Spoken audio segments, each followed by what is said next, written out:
Have you recently had stem cell injections and you're wondering what modifications you need to make in your daily life? Well, I'm going to be answering that inside this video.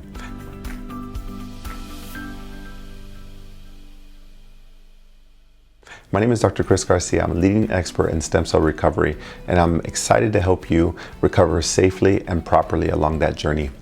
Now, why do you need to make adjustments in your daily life or your daily work activities, your fitness activities? Well, I'm going to explain that, and it all comes down to how much stress you apply to your body and how quickly do you want to recover after stem cell injections. Let me run through what a normal timeline is for people to recover after stem cell therapy. In the first 2 weeks, you're going to be doing daily activities.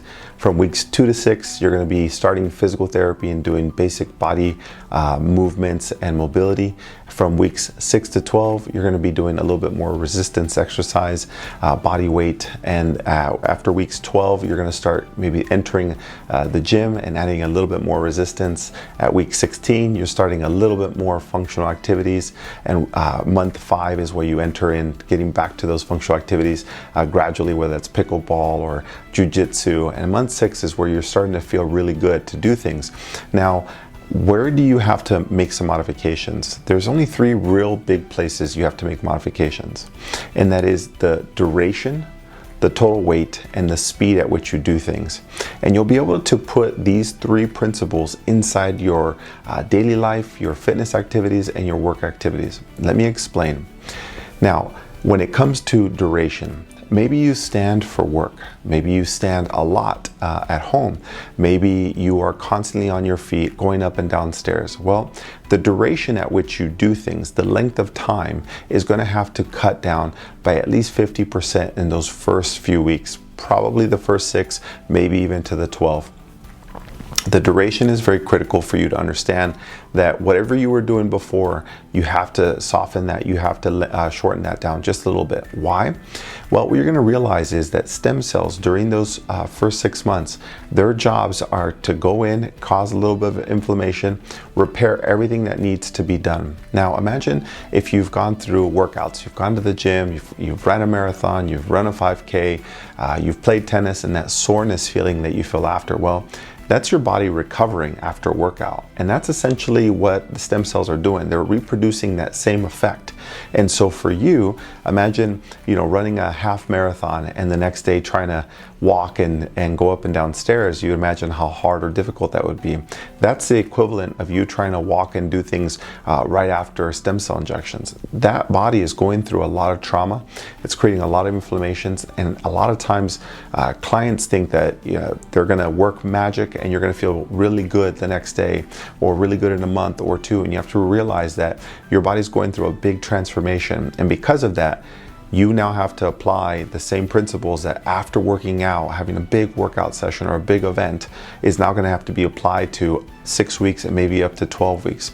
So what you need to do is cut down the duration. That's number 1. And that duration, the length of time doing things, can be standing, it could be number of steps, it could be the length of time walking. You need to cut that down at least to 50% in those first 6 weeks. If you walk for a living, maybe you're a mail carrier, it's critical that you're going to have to make some adjustments there. In a daily life, if you're standing for a long period of time, you're going to have to adjust that. And in your fitness activities, if you were used to running and being very, very active, you're going to have to cut that back down. That's the length of time. Number 2 is the total weight that you carry. For instance, if you're used to powerlifting or lifting a lot of weights or bodybuilding, you're now going to cut down those weights at least 50%, especially in those first 6 weeks. You're not touching any form of resistance. Maybe you're cleared by your physical therapist at week 12, but probably not even until week 16, maybe even 18. So for you, your goal here is to understand, okay, great. So now I've cut my duration. I'm not walking as much. My length of time is decreased. I've cut all my resistance, all the training that I was doing before, all the weights. If you have kids, you're going to have to be careful on how often you're carrying them, especially if you have stem cell injections on your shoulder or your back or your knees. You have to realize that in your daily life, your activities of daily living, where you're maybe going about your day, going in and out of your car, you're carrying things, and those things might be an irritant, not just the length of time that you were walking, but the total weight that you were carrying. So whether it's your kid or your suitcase or things that you were carrying, or you were used to the gym and pushing a lot of weight, that's not going to be applicable. So you're going to have to adjust your daily activities, your work activities, and your fitness activities with the total weight that's applied to your body. Why? Because that's going to allow that tissue to heal properly. Now, if you add resistance, you might ask, well, what's the worst case scenario?